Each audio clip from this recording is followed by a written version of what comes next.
What's up, everybody? Welcome to Snipe Life, where we look at creativity through the lens of Christianity. And today we're going to be jumping through all of episode 1. We just finished watching it live with everybody, so I'm glad you guys are here. Let's jump into this episode and just start talking through it.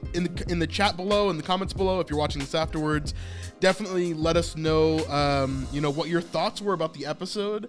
And let's just jump into it and start talking about some stuff. I am going to skip over some of the Matthew stuff because we're going to have a video that's coming out, if it's not already out by the time you're watching this, specifically about Matthew in episode 1, because I think there's some really unique things that they did with the writing and some other things that make this really, really special. But what are your thoughts on episode 1 overall? Yeah, I like it. Okay. I like my favorite part of the episode, other than Barnaby and Shula. That is one of my favorite parts. Is the sermon and seeing how it applies to people. Yeah, I want to walk through some of that tonight because I think there's some really, really good stuff. So obviously we start off with Matthew and his dad here. We start off with Lucian, and he is extorting basically his father. Now we saw this scene back in time. We saw this scene a while ago.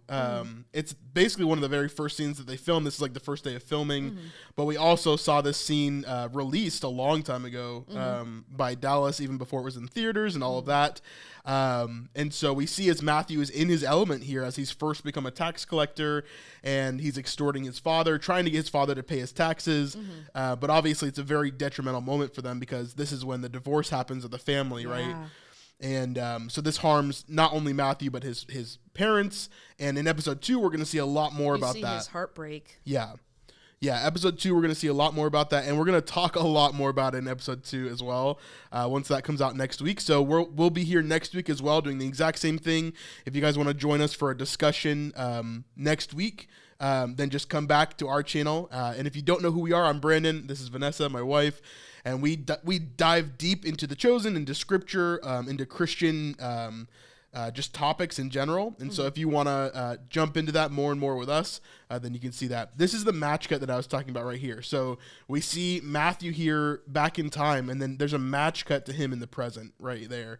So I just love the way that they do that to kind of show what he's thinking about. Right. Because it's almost as if that first part of the scene was his thoughts. His in this moment. Right. So he's thinking about his dad. He's thinking about what happened. And then we cut forward to where he is now. Now, I love this whole section here of the Sermon on the Mount, and a lot of what's going on here. There's so many like little hidden things, right? Like during Jesus giving the sermon, like you see Mac reacting to him saying, "Reconcile to your brother." Yeah, and then further along, it's "Don't be anxious," and it cuts to Mary and Judas, which I thought was interesting. Right, and then the birds of the sea and like that he gives. Like he provides for these people, and then it cuts to Andrew and Simon Z. Yeah, and we've actually done a whole episode on this specific idea of how each of them was affected. Yeah. So if you do want to watch just that specific portion, you can go to that episode on our channel and watch that. I went really deep into the scriptures, kind of pertaining to each person there, and even thinking about some things that may pertain to people that we don't see kind of affected. But keep on going. Yeah, it was interesting. Don't worry about it tomorrow, and just the people that he goes to. The Eye for Eye and Simon Z. It was just really cool. Yeah. What's up, Tess? Good to see you. Good evening. Just watched the episode. Wow. Yeah, amazing stuff. I really liked episode 1. I know some people were kind of underwhelmed a little bit. Episode 2, I do think is better if you haven't seen it yet. So, but we'll kind of get there when we get there. Love how Andrew is affected, and in second episode how Matthew and his family is affected. Yeah, we'll definitely talk more about that coming up next week. Yeah, I love how Andrew just comes back and like everybody is overflowing from this sermon. Yeah, like, and we've talked about that during that one time that we did something, but but like it's just like Simon is grateful. Andrew is grateful. Matthew is grateful. Everybody's so grateful. I think a lot of them don't understand the full idea of of what Jesus is saying here either, though. Right. Like, they don't understand why he's telling them these specific things. But yeah, but you could see it like convicting some of them. Yeah. Didn't you say that you wanted to know something about Timothy, his wife, or his reaction? Yeah. How did your wife react, Timothy? Let us know. Hey y'all, I literally ran over here as soon as the Chosen's live stream ended. I knew you'd be live streaming as well. Of course. We'll be live every single week, including Christmas. We'll be live throughout every single time, especially Christmas, because that's going to be the first real episode that people haven't seen yet. So we'll be breaking that down that we haven't seen yet. Yeah. So we'll be breaking that down live as well and kind of getting into that. You feel like you're living it with them in real time with them. Yeah. Yeah, Matthew's character is amazing. I love Matthew's character as well. There's so many amazing moments in this first section. Hate your enemy. As we walk through, But I say to you, I love this part love here. your enemies. So Let them have Jesus talks about a lot of different things within the Sermon on the Mount. Yes, we're excited for the after show, Chosen Team. Good to see you. We're is real time. For the after show, but we'll do a whole review on that later for sure.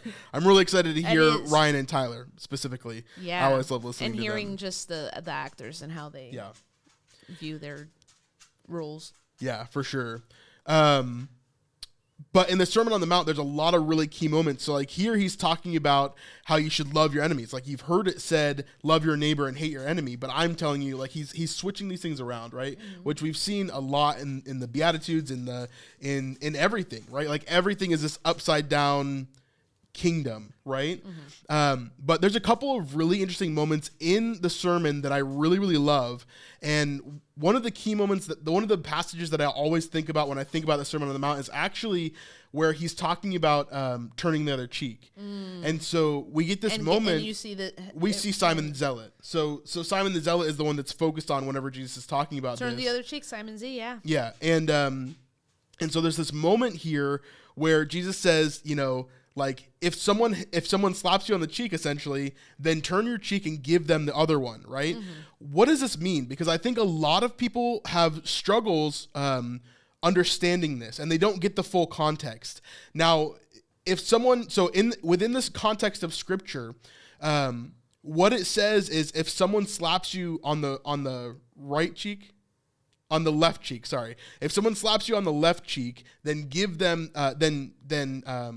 basically give them your other cheek, right? And so what does this mean in the context of historical, like, Jesus time? Basically what it means is, like, it's trying to force that other person to show you respect.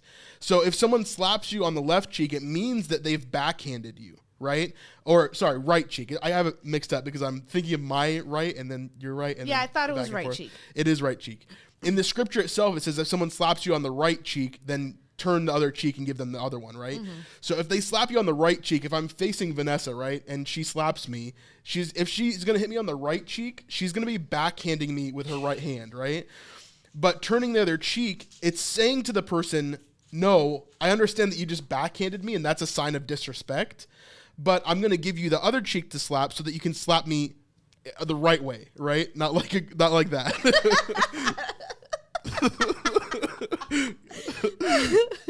So I love these little moments in the Sermon on the Mount where there's these really deep connections that other people would have understood during that context, during that time. The mile, the walking a mile. Another one was walking a mile, or going the extra mile is how we kind of say it today. Mm-hmm. But if someone asks you to go 1 mile, then I want you to go another mile. Why would he say that? Because in Roman law, if a Roman soldier came to you and said, I want you to carry my gear a mile outside the city, you had to do it. So much so that there were mile markers outside of these cities so that when people came, that's when you would know that you could drop their stuff and legally walk away.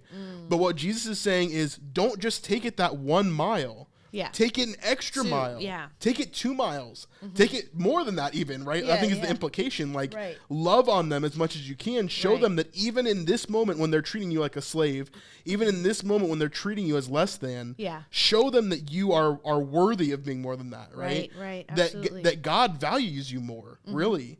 And it kind of shows this this understanding of that as they go through everything, that like Jesus is it's not just about be a doormat, because I think that's what a lot of people come to the conclusion of with turning the other cheek and walking a second mile, right? Yeah. It almost comes off as like be a doormat to everybody. Yeah. But that's not the case at all. Like I can't defend myself. Right. That's not the case at all. What he's actually saying in this sermon is like, see the value that God actually has for you, you know? And it's a totally different way of thinking about how we look at it. So which one? This one? Chosen says, we can't wait to see your deep dive on the deep dives. Yeah, for sure. We'll break everything down.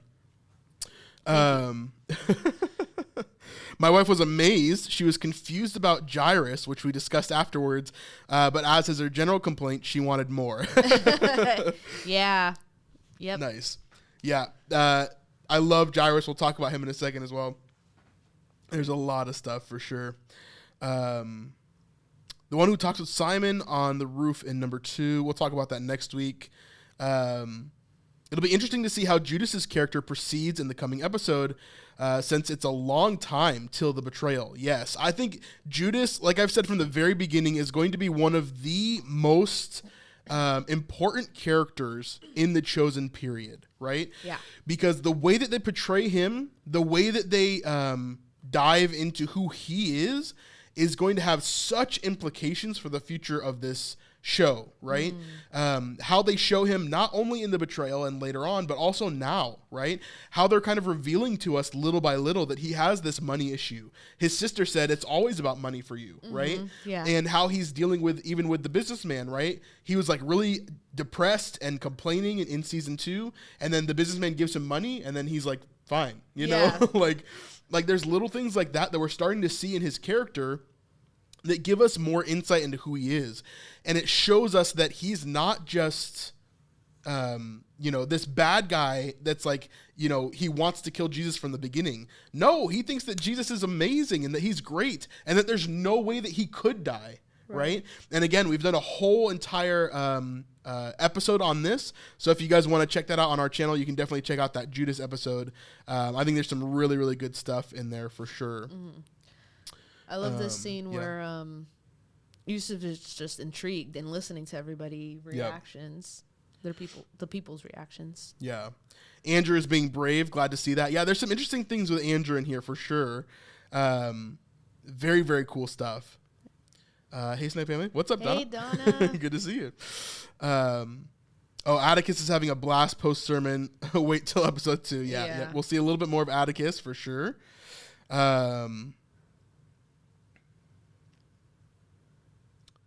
Yeah, thought the Bible says if anyone strikes you on the cheek. I'm pretty sure it specifically says right cheek. I'll look it up. We'll do a little bit of a thing in a second here. We all want more. Yeah, for sure. I was not ready to see how it ended. Yeah.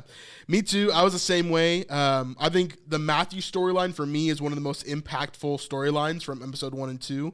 Really, really good stuff. Like I said, we're going to dive deep into the Matthew storyline on Tuesday.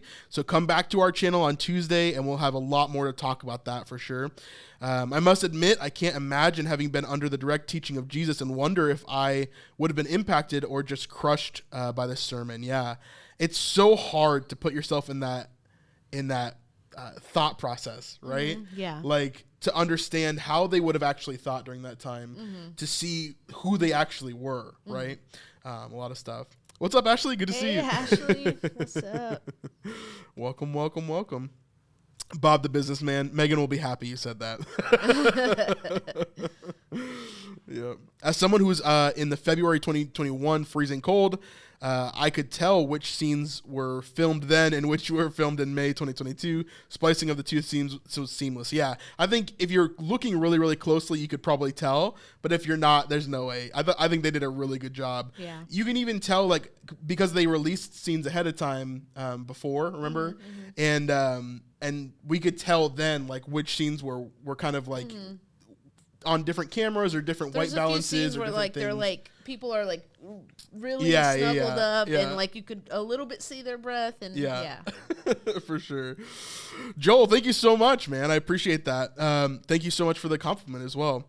more great content. Yep, there's a ton of stuff coming. I promise you. There's so much that we have planned. Not only Chosen content, but also early next year we're actually going to Israel, and we're going to have at least 2 or 3 weeks of content, like literal weeks, not just like a few things within the week, but like literal, like probably 10 to 15 to 20 episodes coming from Israel that are going to be amazing. I'm super, super excited about that. If you guys want to join us on our next Israel trip, we'll pause this because I do want to talk about this scene. If you want to join us on our next Israel trip, that is going to be in 2024, January 2024. So if you guys want to join us, I tried my very, very best to make this the cheapest possible trip that we could do. And so January 2024 is when we're going to do that. You guys can sign up. The links are all in the description down below. And that's going to be an amazing, amazing, amazing trip. But anyway. Forever Bob. Megan, you need shirts and signs, Megan, okay? Let's jump back into this. So we've got some different stuff happening here. First, we've got Atticus and Gaius, I love the trolling of course. of Atticus. Yeah. Oh, okay. Yeah, That's how you feel. And the speechlessness of Gaius. Yeah. That was interesting. Let's talk about Gaius a little bit. We see a lot more of this in episode 2 of where Gaius is at. But in episode 1 in particular, this scene that we see here with Gaius, we see that he's obviously impacted in some way. So much so that he's speechless at this time. In the past, we've never really seen him speechless. Like, he's always taken action. He always has something to say. Yeah, or he's adding to the conversation, or, you know, like, there's different stuff that's happening there. And here's the first time that we're really seeing him kind of fall into this new sense. And it's so far in season 2, in episode 1 and 2, if you saw it in theaters, he's very different than what we've seen him in the past. So this sermon, he must have really encountered Christ, you know? Because, like we say all the time, right? When you encounter God, you can't help but be changed. And so Atticus obviously didn't. In some ways, he's curious and he's interested, right? But he's also intrigued, but almost in a different way. In a maybe a mental way, maybe trying to figure out this problem, this puzzle, see who these people are, because he's confused by Jesus. But I think Gaius really had a real encounter here, you know? Yeah. And so he's really beginning to change and see something that Atticus maybe does not, you know? Yeah. Really interesting. I so wish I could go to Israel, but I get to see it through your eyes. I'm so excited for you. Yeah, it's going to be amazing. Yeah. We're going to try to do a trip every year, so maybe eventually. But, yeah, it's going to be awesome. Cough, cough at the Chosen. Can we get started on what? The shirts, dude. Oh, on the Forever Bob shirts? No, that's in opposition to what they want. They're going to do Forever Haddad shirts now, just to mess with you.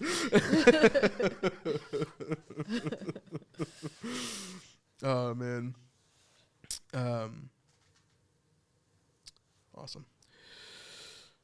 I thought that Mary was fully restored after season 2, episode 5. In this episode, her relationship, Andrew included, are not just back, but even stronger. Yeah. That scene at the end, we'll talk about that when we get there, but there's a lot of really cool stuff. So next, we see the scene between Jesus and Matthew, which we're going to talk about on Tuesday. And then we also get this scene with Jesus and Judas for the first time really meeting, right? He says some cool stuff here. There's some really interesting things. First, he says he's Judas from Kerioth, right? Which is like a city that's where he's from. I think it also means like man of the city or something like that. But we see, obviously, like that's like the city that he's from. That's at least in the Chosen, that's what they're saying. And normally that's what we see in like traditional views as well. But also we see a lot of different things. So again, we've done a whole episode on Judas specifically. So go check that out if you want a deeper dive. But Judas, he is a really interesting character here because he's so insecure. Like in a lot of things that he's talking about. He mentioned the Bateman Rush twice. Like those things like, I'm good enough. Right. He's like trying to show that he's worthy because that's what you would do with a regular rabbi. It's like you have to be at a certain standard in order for a rabbi, especially one of this caliber, right, to accept you and to walk with you. And so for Judas specifically, like he is really focused on like, again, he starts his conversation with, I went to Beit Midrash. I was going to find a rabbi, but my father died, right? why is that important? Because if you don't have your father, like your father is taking care of your whole entire family, right? If your parents die, right? Because both of his parents died somehow. We don't know how, but both of his parents died somehow. Then that means that your family is going to die. Like his sister probably wasn't married at that time, right? And he obviously needed to take care of the family business and everything that was happening there.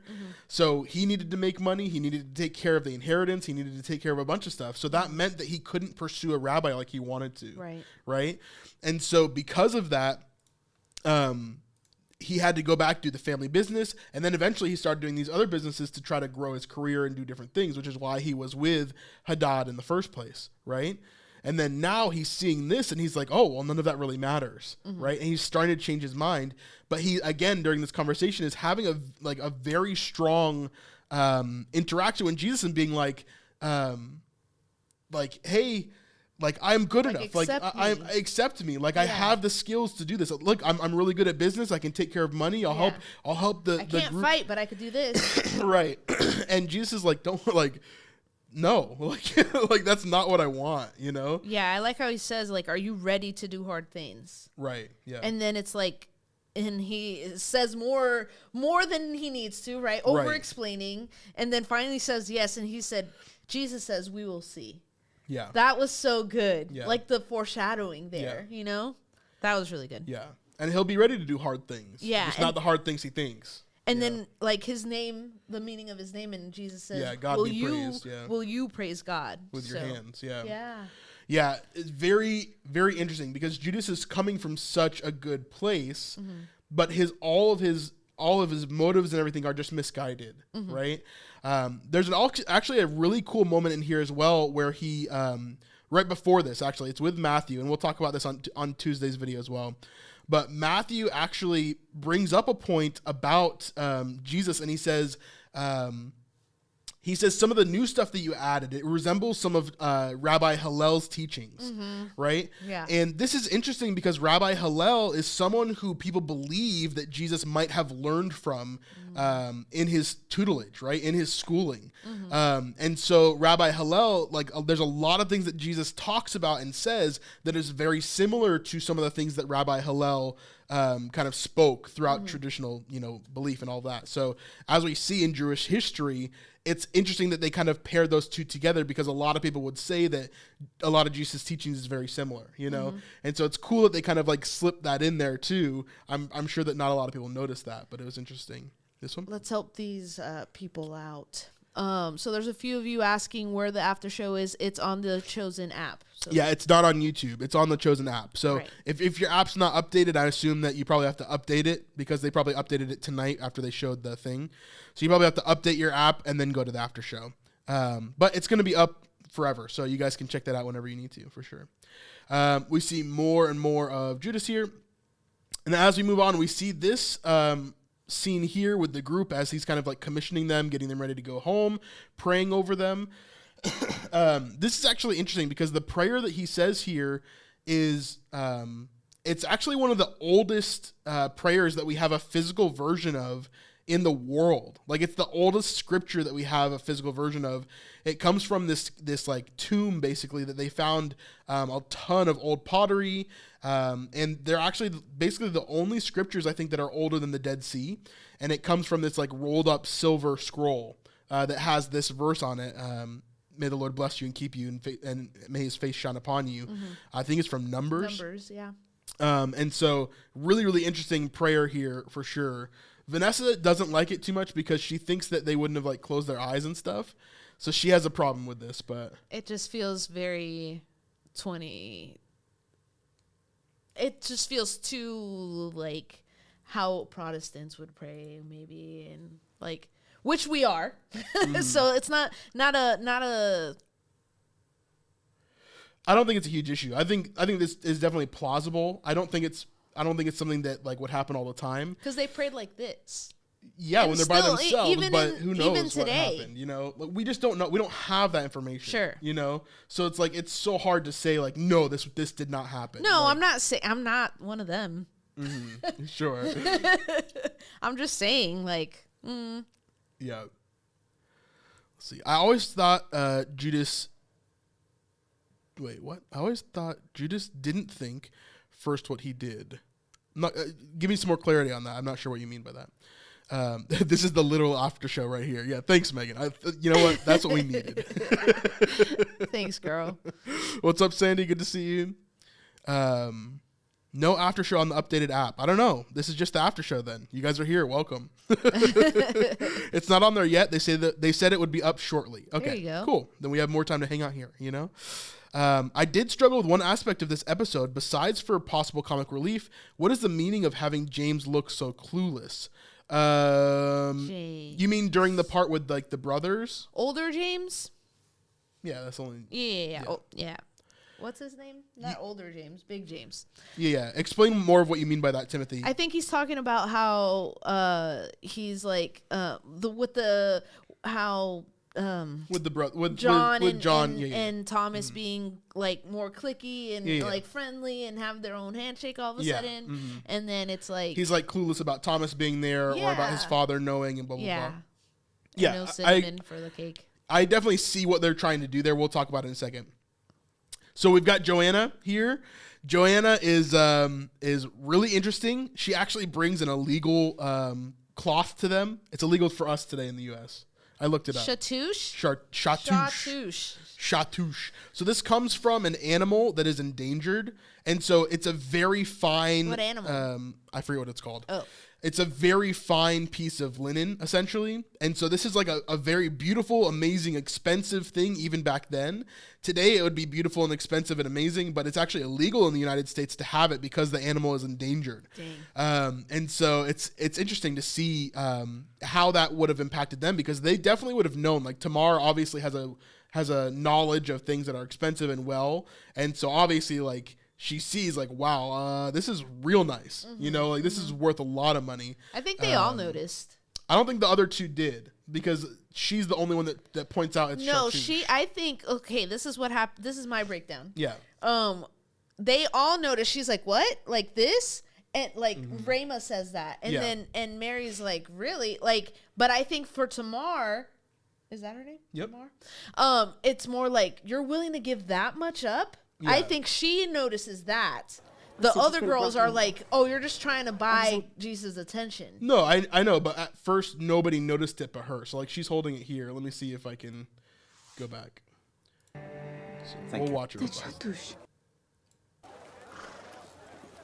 So she's got it there.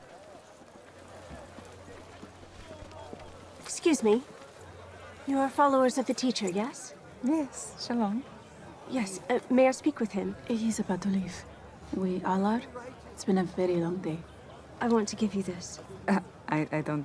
See, like, she's like... Thank you. But, she's like, what? Like, yeah, but she doesn't see the value of it. All she's saying is, this lady's trying to bribe her way into speaking to Jesus. Right, that's what I'm saying. But they don't see the value of it. But what? She knows. Rayma knows. But it's an offering.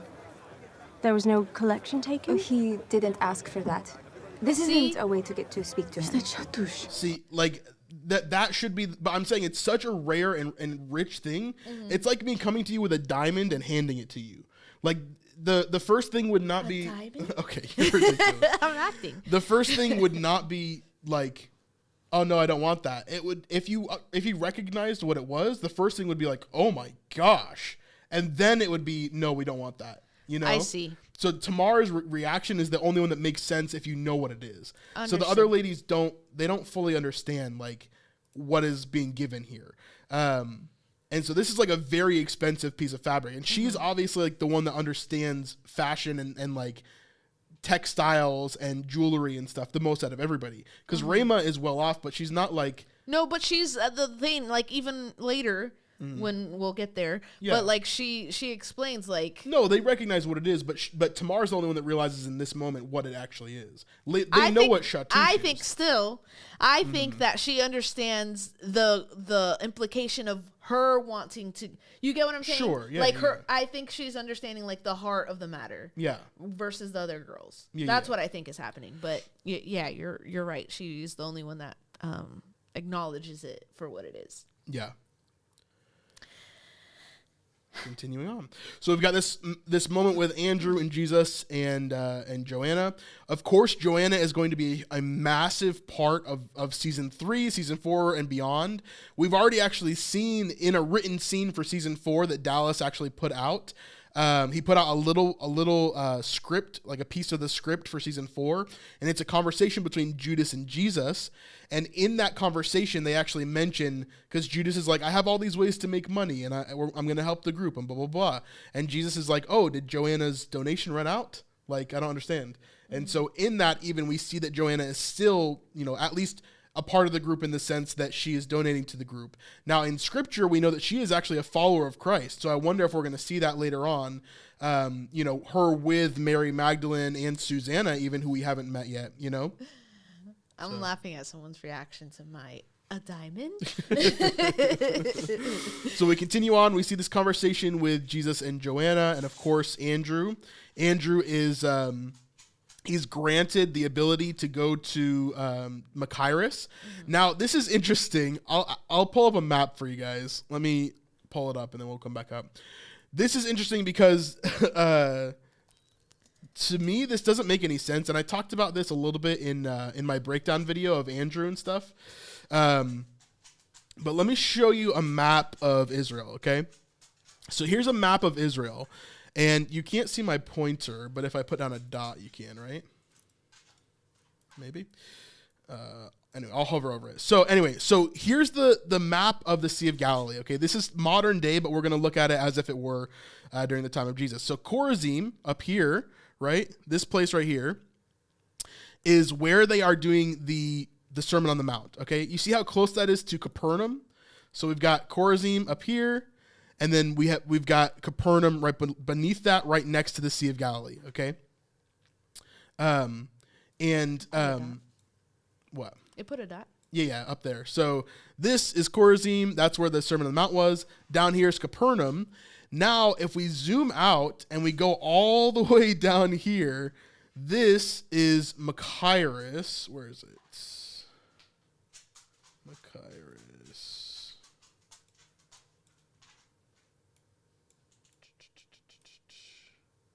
I always lose it. No, it's even further down, right? There it is. Yeah. So this is Machaerus, okay? Click it so it drops a... Yeah. So this area is all the way down here. Now, if we do like a directions, right? From here up to back up to Tiberias, back up to Capernaum, right? Machaerus.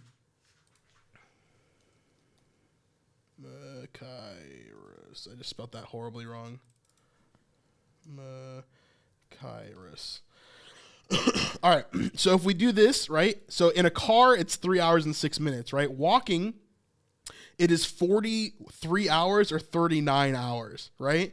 So this is a very long way away, okay? So Andrew is about to embark on a journey in a day. Somehow he's going to go in a day, even in a chariot, right? He's going 190 kilometers from Chorazim, right? All the way down, all the way down to Machaerus. Okay, this is insane. This is the only issue that I had with maybe they had a shortcut. Yeah, maybe they had a teleporter. Maybe they have a teleporter. So if you look at the speed of a chariot with a horse, they cannot go very fast at all. Okay, at the maximum speed, like running the horse to death, you can go like 15 miles an hour. Okay. So this is not going to happen, okay? and in episode 1 of The Chosen, it shows him going all the way up here in Chorazim, then all the way down here, right, to Machaerus, and then all the way back to Capernaum, okay? So, like, this is very strange because it just doesn't make any sense for him to be able to, even in a chariot, right? It doesn't make any sense for him to be able to go this fast, this far. The reason why we know that it is, the reason why we know it's in one day is because at the end of the episode, we see Matthew come to his parents' house, right? The same time that Andrew is talking to Mary, Matthew is going to his parents' house, And of course, Matthew hasn't slept anywhere yet, right? Even when we see Mary here, right? And earlier on with like Rhema and Tamar and all of them, right? Like we see that it looks like it's in one day, right? Like unless Matthew camped outside by himself, but we didn't see that or anything. Like, so there's no storytelling to show us that.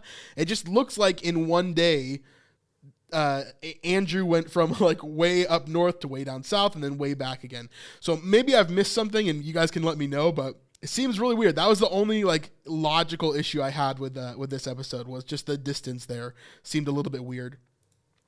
All right, let's continue on. We get this amazing moment here with Andrew and Simon. I loved this moment between the two brothers and how they really kind of like loved on each other. It was really a sweet moment of like understanding from Simon, saying like, hey, thank you, for bringing me into this. Thank you for showing me Jesus. Thank you for bringing me to him. It was a very, very cool moment. I love that moment. Maria, thank you so much for the $20. You rock. As always, you guys, any donations that come into our channel obviously help this channel to run. This is my full-time job now, so it's a really, really huge help. Thank you so much, Maria. You're amazing. And yeah, you guys are awesome. Sandy, thank you so much. I appreciate that a ton. Vanessa's going to take the dog out, by the way. The dog was whining behind us. Yeah. Do the Yaz. Oh, you have to do it. You're my soundboard lady. What color? Yellow and orange at the same time. And the green. Yeah! There you go. Awesome. Thanks so much for the there's love. Yeah, there's no clothing changes to help comprehend time though, so it's hard to say it's a day or two later. Yeah, like if there's there was nothing to tell us that time has passed. Right. And where would Matthew have slept by himself? Right? Like he wouldn't have slept by himself outside. There's no way. He's not that adept yet. No. He said he was going to do a tent. No, he did not say that. He said that he is good at tent making, so should he just make a tent? And then Mary's like, no, go talk to your parents. Oh, I don't remember, honestly. Was that this episode? Yes, it was this episode. We'll check it out. But we get this cute moment with Andrew and Simon, and then the even cuter moment of the flirtatiousness. The flirtatious moment. Like the middle schoolers. Yeah. The middle schoolers asking each other to the dance. Exactly. Check yes or no. Yeah, we get Rhema and Thomas here. Of course, super, super cute. Amazing moments with them. And obviously, we see this progress. If you've seen episode 2, we see it progress a little bit more. And we'll talk about that next week. But we see kind of everything that's kind of happening here. In the past, we have seen them have these interactions, but it's never been this forward, right? But in this episode, it's like, nope, we're here. We like each other. Yeah.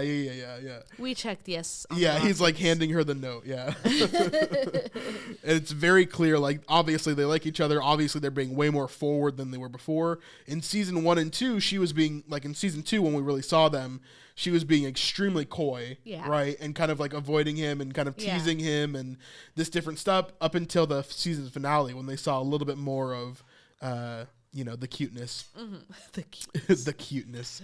Obviously not super scriptural. We don't really know. And I don't know what implications it would have, if they did get together for the group itself. Jewish tradition would be very interesting here if we saw that. So, but yes, very, very cute. Now, this scene here, we get this scene. I'm the new synagogue administrator. I had no idea. That he was leaving. That I'm so unimportant, no one would mention it. Now, this scene is extremely important, obviously, because we get the name Jairus. Jairus is a huge part of Scripture. Not a huge part of Scripture, but a huge part of a very important story within the Gospels, right? And that is Jairus' daughter being raised, right? And we know that this is actually in season 3 because of the behind the scenes we've talked about. And so hearing Jairus here was very, very cool. And the scene overall is kind of interesting because it's almost a little bit confusing. Yeah.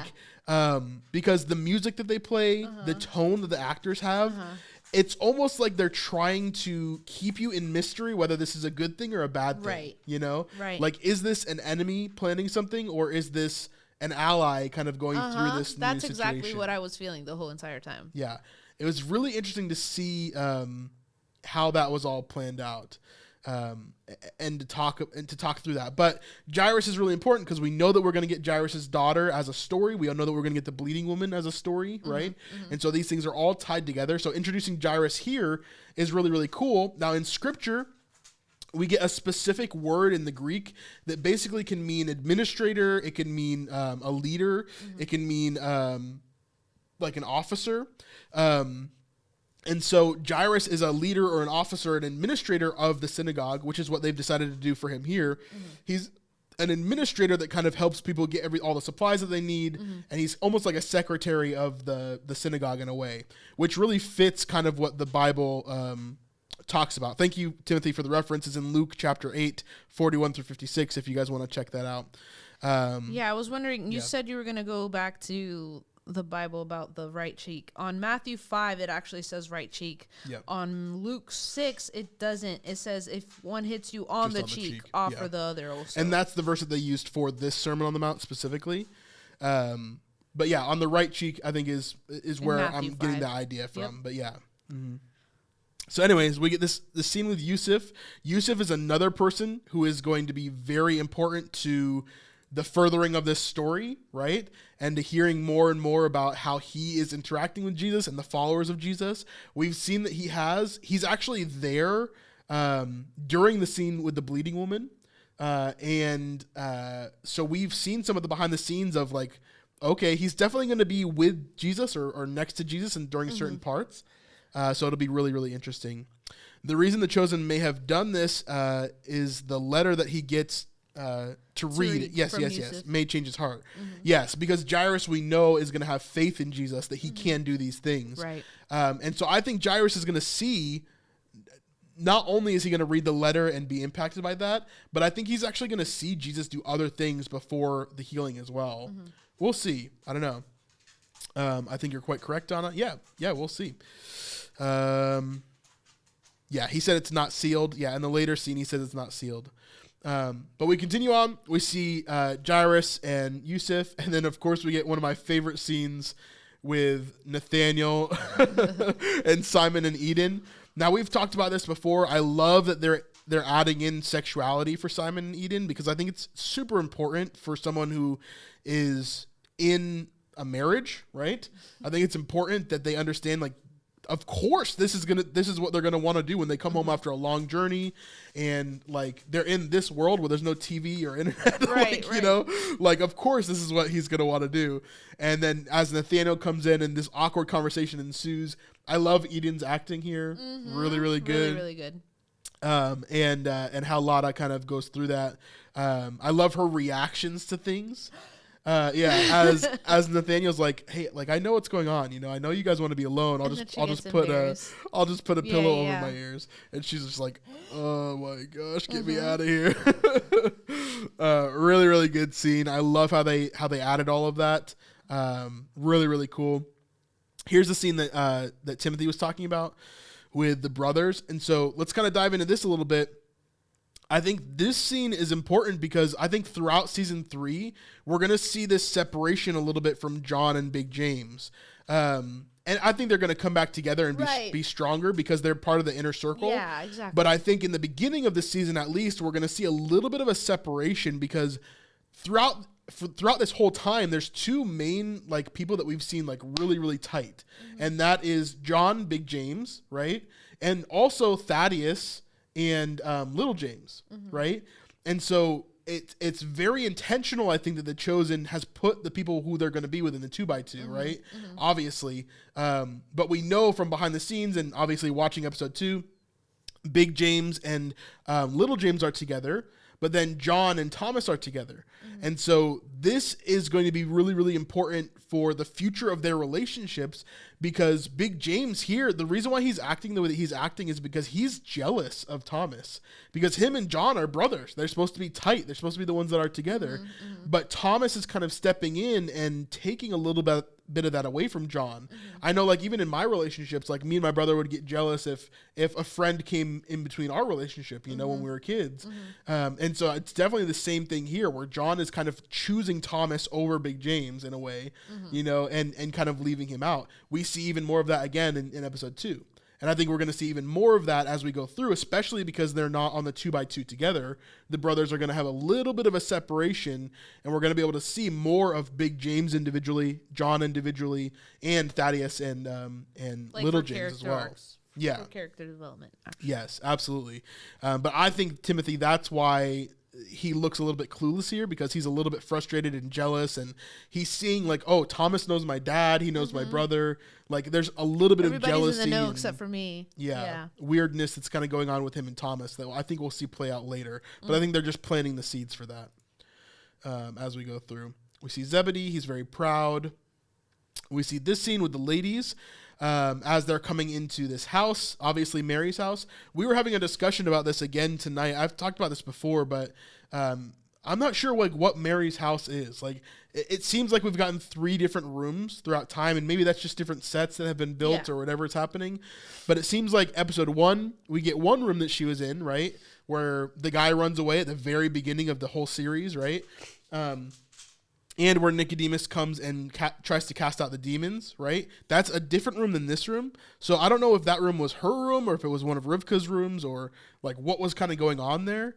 But it looked like she had her own belongings in that room, so it should be hers. But then in episode 2 of season 1, we see a completely different room again for Shabbat, because in episode 1, that room that Mary is in, that Lilith is in, is upstairs, right? Yeah. And then here it's a completely different room, and they're not talking about like, and I would say that like, okay, so logically I would think that, okay, episode 1 of season 1 was an upstairs room, and then they just showed the downstairs room, right? But in this scene right here, they're in this one room, and Rayma's not like, go upstairs to your room. Right. She's saying, here's the bed, I'll sleep here, or you sleep here, I'll sleep here, I'll sleep here. So she's not saying there's another room here, right? I don't know. It's just a little bit weird logically. I'd like some more clarification on that, because I don't know where these rooms were at all. Well, I think now that they have more of a perma set, it'll solve some of those issues. Yeah, maybe. And maybe there's something that we missed. Sandy says, thought the same thing with Mary's house. Nicola says, I think the novel she moved after her deliverance. Definitely possible. I could see that for sure. I haven't read the novel, so you guys let me know. If that's the case, I'm just talking about the facts that we see in the show, right? So in the show, we don't see any of that.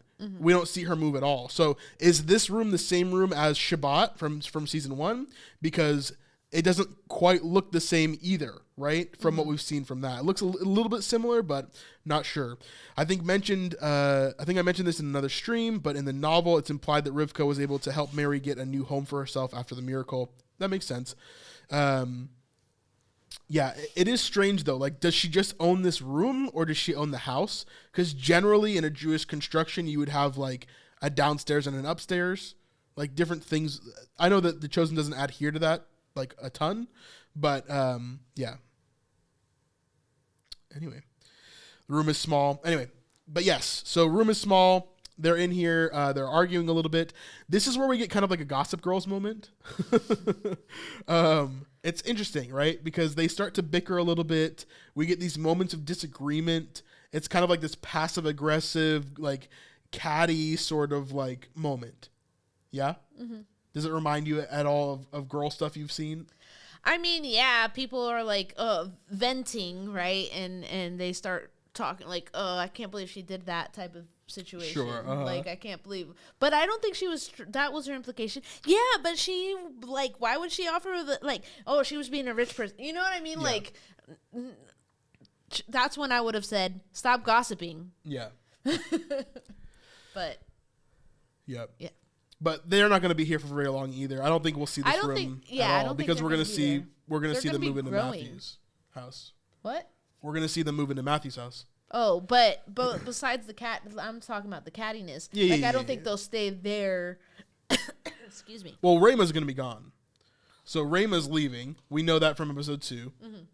But it's obvious, and we've seen from the behind the scenes, if you've watched our channel at all, we know that Tamar and Mary are going to have a lot of scenes, like these focused moments together, right? Like they have like a 10-minute scene, just the two of them. So like there's going to be very focused moments with Tamar and Mary, and we get a little bit of hints towards Tamar and her background and stuff, but I'm excited to see more of that. But we'll see kind of like what's going on from the future. But yeah, this scene, I think it was a good realistic moment of like the girls coming in, getting settled, and having a little bit of cattiness, especially between like the Chartreuse again, bringing that back up and seeing more of that kind of play out. I think in the story, Mary moved to this room after she was redeemed. Yeah, makes sense. Yeah. Also in the novel, she didn't have a lot of money and had just started working at the salon. So this was what she could afford at the time, kind of like a first century studio apartment. Yep. That makes sense for sure. I was mentioning before, I think it's a reflection of how Christians have different perspectives on types of topics, even finances in regards to the fabric they got. Yeah, for sure. We'll pause this because I want to talk about this. Why is Raymond leaving? You'll have to see in episode 2 if you haven't seen it already. We'll talk about that next week for sure. Just a lot of girl talk, of course. All right.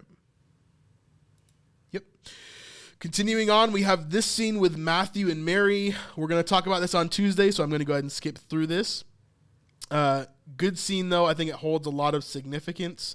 We see, again, the ladies kind of stepping up and talking with Matthew here. Very, very cool. Then we see this scene with Joanna and Andrew and John the Baptist. Again, we've done a whole episode on Andrew, so if you want to see a full deep dive, go and watch that. But this scene is interesting because we get a little bit of more insight into Joanna as well. And it looks like, at least in The Chosen, Chusa is actually has cheated on Joanna in the past. Mm-hmm. And she was upset with John that he didn't call him out as well. Yeah. Not just Herod and Herodias. Yeah, I like that Joanna was acting as a pupil of John the Baptist. Well, she was upset at first. He said she didn't come to me to learn from me or whatever. Right. Like, she was mad at me. Yeah, right? at the fact that she became a pupil, yeah. But really, really cool scene here as we see Joanna kind of being fleshed out a little bit more and seeing how she could have come to Christ in the first place. Of course, this is a great correlation because her husband Chusa is like the administrator of Herod's court. And so, of course, she would have a connection to Machaerus. She would have a connection to John there. It would make a lot of sense for Joanna to have, that there. Really, really interesting. She has a lot of really cool points about what Jesus said during the sermon, and John is extremely excited about what Jesus is doing, seeing more and more of that. And like the actor for John the Baptist said during the little sneak preview of the after show that we watched, like, of course, John the Baptist he feels free, right? Mm-hmm. He feels like, of course, nothing could hold me. I'm not behind a cell. I don't know how actually realistic that is. I think John had a lot of worries, and I think he was worried about a lot of these worldly things too, because he's human, right? Like, John is not the Messiah, right? Just because he's related to Jesus, because he did understand Paul more. And Peter, you know what I mean? I agree. It could have been that way, but I think in a lot of ways, like, we see evidence that he was afraid, right? Mm-hmm. We see evidence that he was questioning. Like, when he sends his disciples to go talk to Jesus. But maybe I've heard a sermon say that that could have been more for the disciples so that they could be like, stop following me. Just like with Andrew, stop following me and follow Jesus. To send them to Jesus. Yes, yeah. I've heard that as well. But from the evidence that we see, like, obviously there's some of that there. Yeah. Right? Where he's definitely, I think he's not just this perfect guy that's going to not struggle. Like, any human is going to have doubts. Any human is going to be scared in that moment. Yeah. When you're in prison for life, you know, like when you're just stuck there, like, you know that you could die at any time. Mm-hmm. Like, I don't think that there's this perfect calmness and everything that was like, he was just a perfect guy. That's just not the case. Mm-hmm. He's human, you know? This one? Mm-hmm. What novel are you referring to when discussing Mary Magdalene's homes? The Chosen novels that Dallas's father writes. There's 2 of them out right now. I'm sure he's working on the 3rd one as we speak. But yeah, those novels that Dallas's dad writes. You can get them on Amazon, Audible, a bunch of different stuff actually. But we see this scene. Of course, this is a very healing scene for Andrew because he was really struggling with John the Baptist being in prison, with anxiety, with nervousness. In our episode that we talk about this, like, he really, really, really is struggling with a lot of what's going on in his life right now. Like, he can't just settle down and not be anxious and depressed and downcast, right? He's really, really, really struggling with that. Yeah. And we'll continue on. Of course, we got this scene. We finish it out. John kind of helps him to get back to a regular state of being. Then we see Judas as he's packing up all his stuff. He grabs the mint plant, which belonged to his mother. And I'll probably do a whole episode on this. I know someone was asking, what is this thing that they kiss on the way out of the door? We haven't seen this as much as we're seeing it in this season. I think we'll see it more and more. I think they wanted to add more of that Jewish culture in. But it's called a mezuzah. And I think we'll probably do a whole video breaking that down as well. Just to give you guys kind of an idea of what that's all about. But here we meet Judas's sister, who is obviously very wealthy. Like she's a linen maker or dyer. But purple is actually a very rare color during this time, which means that she's probably really wealthy. If she's like dealing in purple, linens, you know? Yeah. You know what would be super interesting is if she becomes one of the people to help with Jesus' ministry and to help to support him and stuff. Like, I wonder if that becomes part of it. And then her reaction to everything kind of going beyond, like, when Judas does die and all of that happens, like, that'd be crazy if she was, like, a follower of Christ during all of that. You know? I wonder if they would do that. I don't think they will, because I think it may be too complicated, but yeah. Really, really interesting.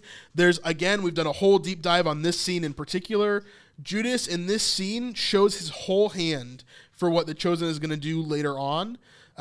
He shows his whole hand for who he is and what he's planning on doing to betray Jesus later on. Now, obviously, he's not planning to betray Jesus, but we see it played out here, exactly what his mentality is, which shows us what they're probably thinking for, season 5, season 6. You said you did this in an episode? Yeah. We did a whole episode of Judas already for episode 1 here. But there's some really cool moments in here. He says specifically, if he is the chosen one, he cannot die. That's a really interesting line, and it shows us his mentality of how he thinks of Christ, how he thinks of Jesus at this time. Really, really cool stuff. Let us see here. Fast forwarding. We get the second scene with Yusuf and Jairus. And of course, like we talked about earlier, Yusuf is kind of like showing Jairus this letter and basically telling him, like, wink, wink, go ahead and read it, you know? Because he didn't put a seal on it. Yeah, and we also see what's written on the front of it, and it's directed to Nicodemus. So we see Rabbi Nicodemus of the Jerusalem Sanhedrin, important. Now, this is crucial, I think, to something that we may see later on. Now, we've seen scenes of the Sanhedrin, of Shammai actually addressing the Sanhedrin. And so, of course, it's not that big of a stretch to think we'll probably see Nicodemus in this season, would be my guess. A cameo of some sort would be my guess. I don't know when. I think they've kept it under wraps really, really well. And I think they haven't let anybody slip and talk about it.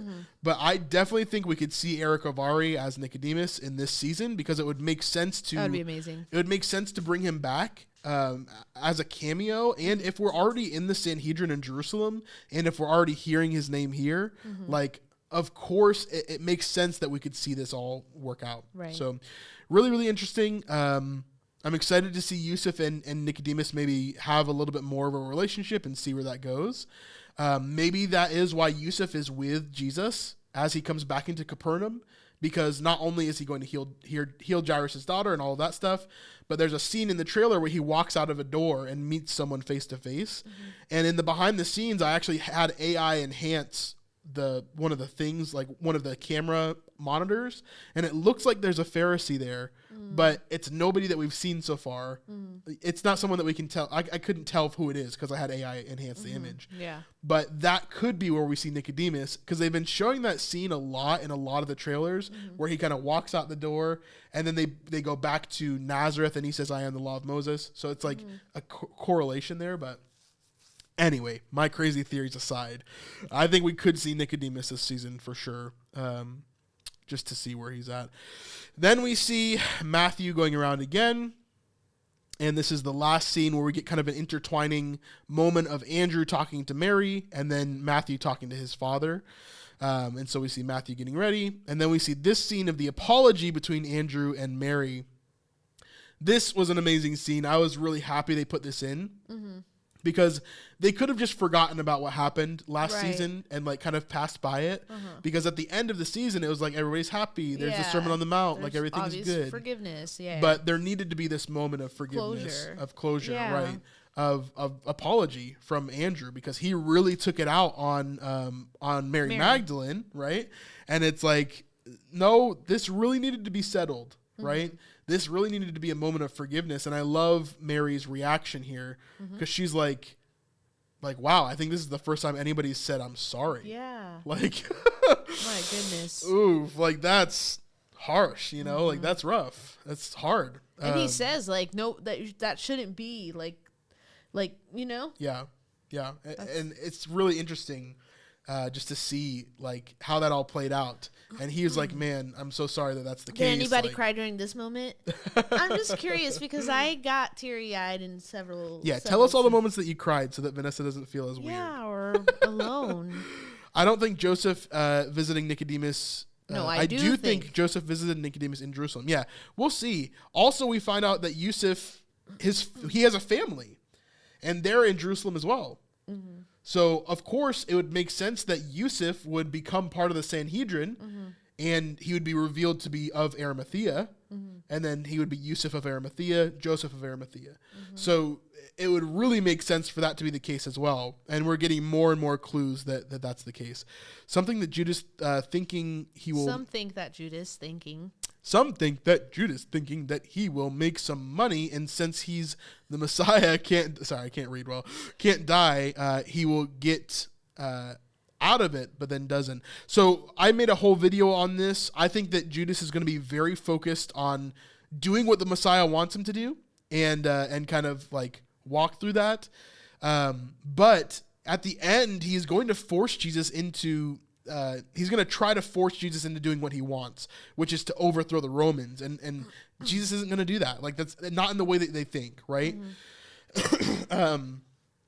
So Judas just, he kind of like pushes into this, I think. And again, I explain it way better in that video, so go check that out for sure. Judas also tells Jesus that he does not have skills as a soldier. Again, a glimpse of his mindset. Yes, very much so. Yeah. Yeah, Mary was really surprised. I was teary too. I cried.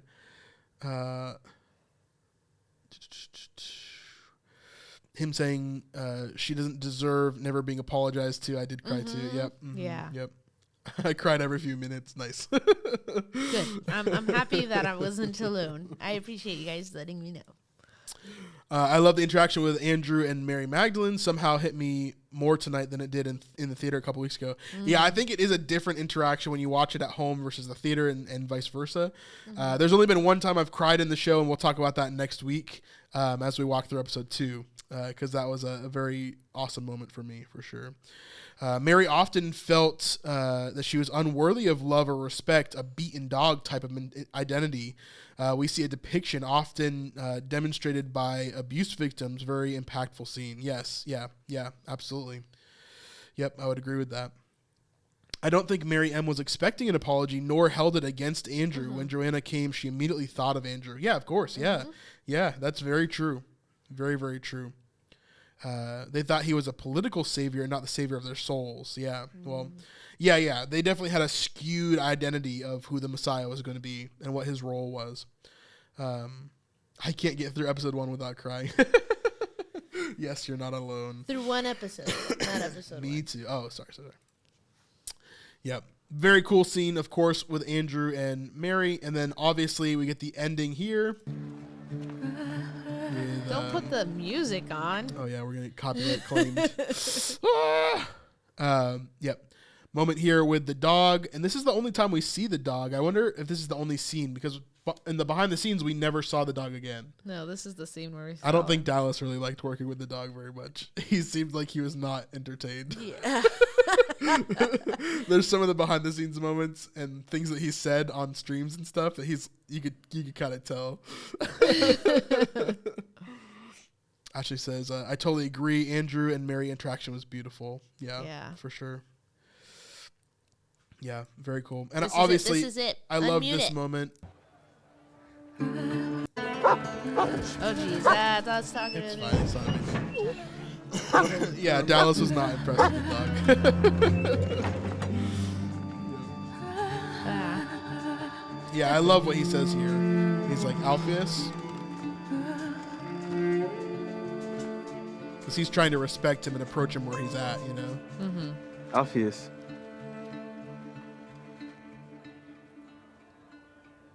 Son. Yeah. So really interesting stuff. We'll talk a lot more about this in episode 2 next week because there's just a lot to talk about in terms of their relationship and what's happening there, and some hidden things that we just didn't know about before that they reveal in episode 2. A lot of really cool stuff. But that is episode 1 in a nutshell. Woo! Make sure you come back to our channel. If you don't know who we are, I'm Brandon. This is Vanessa. Hello. We talk about The Chosen. We do deep dives into scripture. We talk about the significance of parts of this, in the historical, cultural context of what The Chosen is talking about here, as well as the main obviously face of the show, scriptural. the YouTube channel, is Brandon. So he'll do most of the breakdowns and stuff. So yeah, this is my full-time job now. So thank you to everybody who gave tonight, who donated tonight. It really means a ton to us. If you can't donate, no worries at all. Just please subscribe to the channel, leave a like on your way out tonight, and we love you guys so much. You guys are amazing. Make sure you tune in every Sunday night with us. We're going to be doing breakdowns just like this for every single episode. Hang out with us. If you have any questions, let us know before we head out. And it's going to be an amazing season. Can't season wait. 3. It's going to be awesome. We got 7 more weeks to go of this. We'll see. Well, I don't know what they're going to do with episodes 7 and 8 yet. Yeah. We'll see. We'll find out. Anyway, we'll see you guys on Tuesday. We release episodes Tuesday, Thursday, and then Sunday live streams. So we'll see you guys then. Love you guys very much. We'll see you on the next one. Peace.